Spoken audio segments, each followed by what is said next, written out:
दादा वहिनी तुमची खूप आठवण येते. तुम्ही माझ्या मांडीवर सोडलेला तो प्राण, तो क्षण आठवला की डोळ्यातून अश्रूंच्या धारा व्हायला लागतात.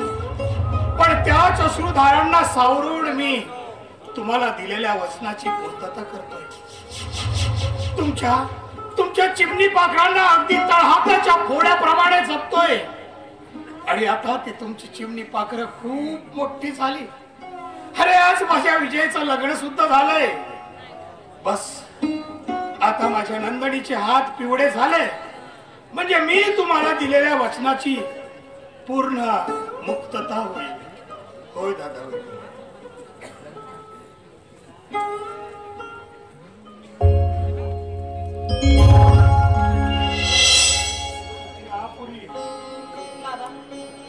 तुमच्या तोंडून पोरी हा शब्द ऐकताना मनाला किती आनंद झालाय म्हणून सांगू. बाबा सख्खा बाप असताना सुद्धा त्याने कधी पोरी म्हणून हाक दिला नाही, कधी साधा आशीर्वाद दिला नाही. पण तुम्ही सख्ख्या मुलीप्रमाणे पोरी म्हणून हाक देताय. खरंच खूप खूप आभारी आहे मी तुमची. सुनबाई तुझ्यामुळं मला लाभलेला पित्याचा मान तू स्वतःला आभारी म्हणून हिरावून घेऊ नकोस. खर तर विजय आणि नंदिनीच्या तोंडातून कधी मी बाबा हे शब्दच ऐकला नाही. अगं नेहमी ऐकतोय ते फक्त काका म्हणून. अगं परस्त्री सोबत लग्न करून त्यांचा हेळसांड होऊ नये म्हणून मी लग्न सुद्धा केलं नाही आणि स्वतःचा संसारही थाटला नाही. आणि बाबा हे शब्द ऐकण्याचं भाग्यच हिरावून बसलो. तुझ्यामुळं मला बाबा हे ऐकण्याचं भाग्य लाभलं. खरंच मी खूप धन्य समजतोय स्वतःला आणि माझ्या विजयला सुद्धा. कारण तुझ्यासारखी सहचारीने त्याला लाभली. नाही हो बाबा, कसलं काय आणि कसलं काय. त्या दिवशी त्या भावाच्या विरोधात बयान द्यायला सरसावली नसती तर विजय बाबूची नोकरी कदाचित आज साबूत असती. हे सगळं घडलंय ना माझ्यामुळेच घडलं बाबा. मीच पांढऱ्या पायाची अपशकुनी आहे. नाही सुनबाई नाही.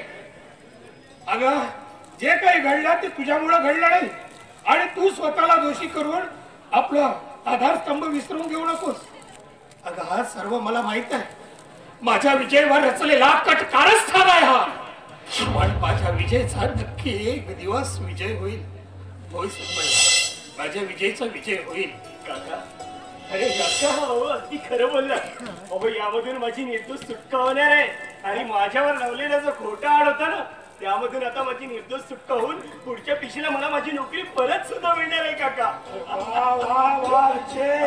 बघितलास सुनबाई. अरे हा तुझ्या पायाचा पायगुण नाही तर काय आहे मग. बरं विजय बेटा मी जरा मंदिरात जाऊन येतो. अरे खूप दिवस झाले मंदिरात जाऊन प्रसाद चढवली नाही. मी जरा जाऊन येतो. काका नंदिनी ताई कुठे दिसत नाही. कुठे गेली.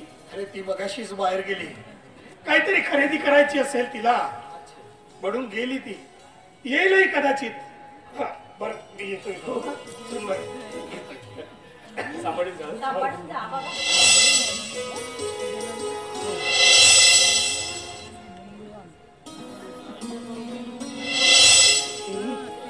दामिनी काय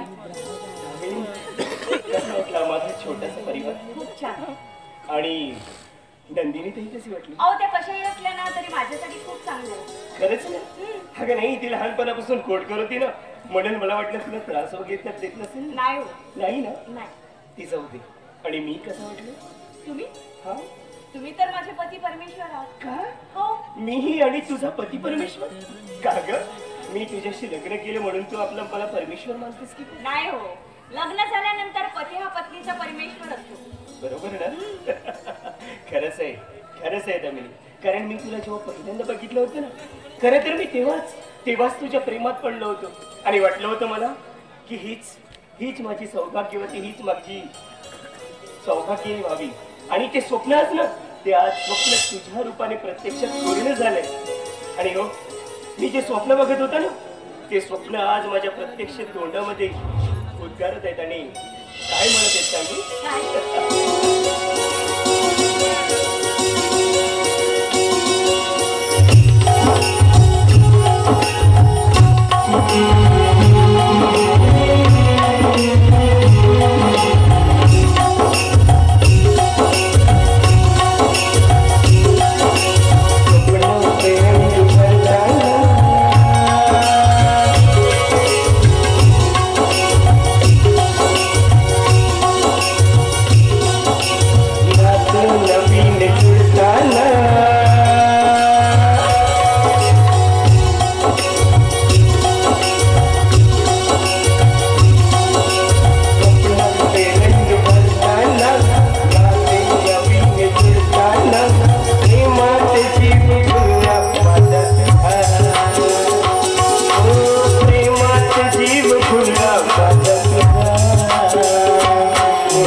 ऐकत सुनवाये, या माझ्या विजयच्या गाण्याने हे घर घर नाही तर हे घर अगदी जणू स्वर्गच भासायला लागतं.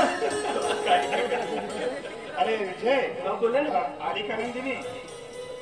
एवढेच तर काय? अरे ते देशमुख काका आहेत ना, ते तिच्यासाठी एक सुंदर स्थळ घेऊन येणार. काय सांगते काका तुम्ही? खरंच आमच्या नंदिनीसाठी देशमुख काकाचे सण मी खूपच सुंदर.